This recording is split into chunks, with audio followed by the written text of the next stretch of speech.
자, 오늘 주님께서 주신 말씀 누가복음 24장 46절로부터 오늘 48절까지 제가 읽도록 할게요.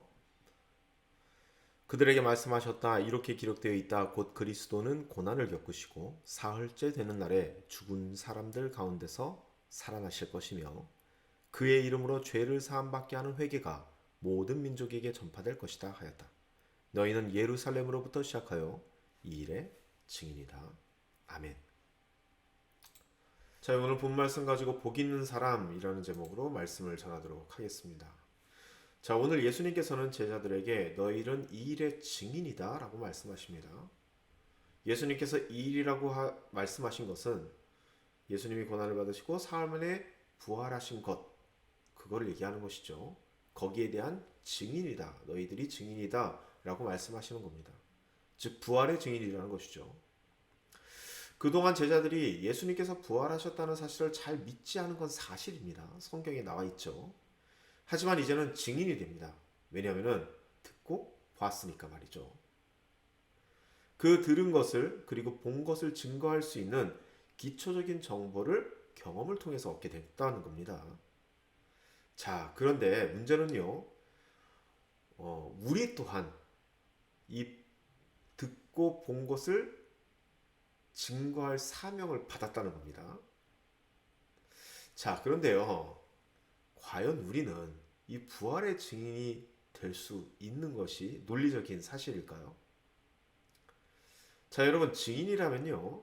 정확히 말하면은 듣고 본 것을 말하는 사람이지 믿는 것을 말하는 사람이 아닙니다. 그쵸?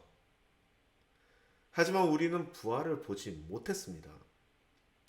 자, 우리는 부활을 본 사람이 아니라 부활을 믿는 사람들이죠. 자신이 믿는 것을 말하는 것은 증언이 될 수 없습니다. 증언이 안 되니 증인이라고 할 수도 없다는 겁니다. 자, 그러니 사실 지금껏 우리가 믿는 것을 증거한 것이 이 세상 사람들의 입장에서는 조금 이상하게 들릴 만도 합니다. 물론 저 역시 부활을 보지는 못했습니다. 하지만 다른 하나님 체험은 분명히 한 사람입니다. 신비와 환상도 경험했고 은사도 체험했고 저의 기도로 병이 나는 것도 경험했고 그리고 구마의식 이런 것을 통해서 신비로운 존재가 있다는 것도 체험했습니다. 그리고 그 무엇보다 주변에 많은 사람들이 하나님을 믿고서 변화되는 것, 기적적인 역사로 변화되는 것을 많이 경험했습니다. 하지만 이 요즘 세상에는요, 그런 경험을 아무리 말하더라도 이 세상 사람들 입장에서는 시큰둥할 수밖에 없습니다. 특별히 요즘 분위기에선 더 그렇죠. 그래서 저는 일찍이 이 세상 사람들을 향해서 제가 체험한 것을 가지고 예수님을 증거하는 것은 잘 하지 않습니다. 하지만 그럼에도 불구하고 전 예수님을 증거해야 되는 사람입니다. 증거해야 되는 사람 맞죠? 목사니까 말이죠. 그렇기 때문에 예수님의 부활을 믿는 저로서는요. 제가 한 경험이 아닌 다른 것을 근거로 예수님을 증거해야 되는데 그 근거의 가장 기초적인 것이 제 경험이 아니라 성경을 근거로 증거한다는 겁니다. 제가 듣고 읽은 말씀, 그것을 근거로 부활을 전한다는 것이죠. 이것은 마치 여인들의 무덤에 가서 부활한 예수님을 듣고 천사에게 듣고 제자들의 말했던 것과 똑같은 겁니다. 베드로가 여인들의 말을 듣고 무덤에 가서 빈 무덤을 본 것 같은 겁니다. 엠마오로 가는 두 제자가 부활하신 예수님을 만난 그 경험을 제자들에게 가서 전한 것과 같은 것입니다. 이와 마찬가지로 저는 성경이 말하고 있는 예수님의 부활을 전하는 사람입니다. 여러분, 사실 여인들이 들은 것을 전할 때 제자들은 믿지 않았습니다. 베드로가 본 것을 전할 때도 제자들은 반신반의했습니다. 엠마오의 두 제자가 경험한 것을 전할 때도 제자들은 이게 뭔 일인가 싶었습니다.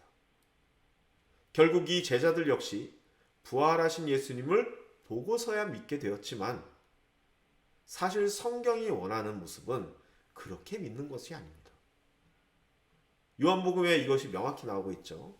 예수님께서 도마에게 이렇게 말씀하시는데요. 요한복음 20장 말씀입니다. 제가 읽도록 할게요. 예수께서 도마에게 말씀하셨다. 너는 나를 보았으므로 믿느냐? 나를 보지 않고도 믿는 사람은 복이 있다. 이렇게 말씀하십니다. 성경을 통해서 우리가 알 수 있는 하나님께서 원하시는 우리의 모습, 그 믿음의 모습, 증인의 모습은 보지 않고 듣기만 해서도 믿을 수 있는 바로 그러한 믿음을 원하시고 있습니다. 물론 이 보고 믿는 믿음을 인정하지 않는다는 건 아닙니다. 성경에서. 하지만 궁극적으로 하나님이 원하시는 것은 듣고도 믿을 수 있는 바로 그 믿음입니다.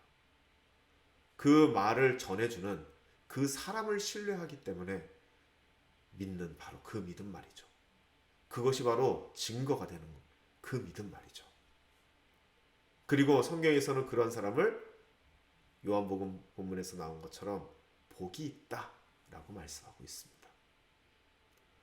전 개인적으로 그렇게 복 있는 사람이 되기를 원하기 때문에 제가 보지는 않았지만 제가 읽은 성경을 근거로 예수님의 부활을 증거하는 겁니다. 요한복음에서 말한 복이 있는 사람이 되고 싶어서 말이죠.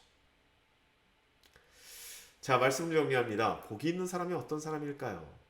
제가 오늘 전한 이 말씀들이 좀 어리둥절하게 들릴 수 있을 거라고 생각은 하지만 저는요, 분명한 거는요, 하나님을 믿을 때 제가 보고 믿은 것을 선택하는 것이 아니라, 자, 다시 한번 얘기할게요. 분명한 거는요, 저는 보고 믿는 것을 선택하지 않고 듣고 믿는 것을 선택했다는 겁니다. 제가 가지고 있는 이 자유, 의지로 말이죠. 그러니까 저는 부활을 증거할 때 제가 못 봤기 때문에 제가 읽은 것을, 제가 들은 것을 증거로 증언하는 겁니다. 복 있는 사람이 되기 위해서 말이죠. 자, 전 여러분들도 바로 이 복 있는 사람의 자리에 서기를 참 바라는 사람입니다. 그렇기 때문에 웬만해서 말로 할 때 듣자 이런 얘기도 자주 하는 것이죠. 그리고 또한 저는 이 부활의 이 문제에 있어서는 과연 믿는 것이 나에게 이로운가, 믿지 않는 것이 나에게 더 이로울까, 이것을 굉장히 많이 고민해 본 사람입니다.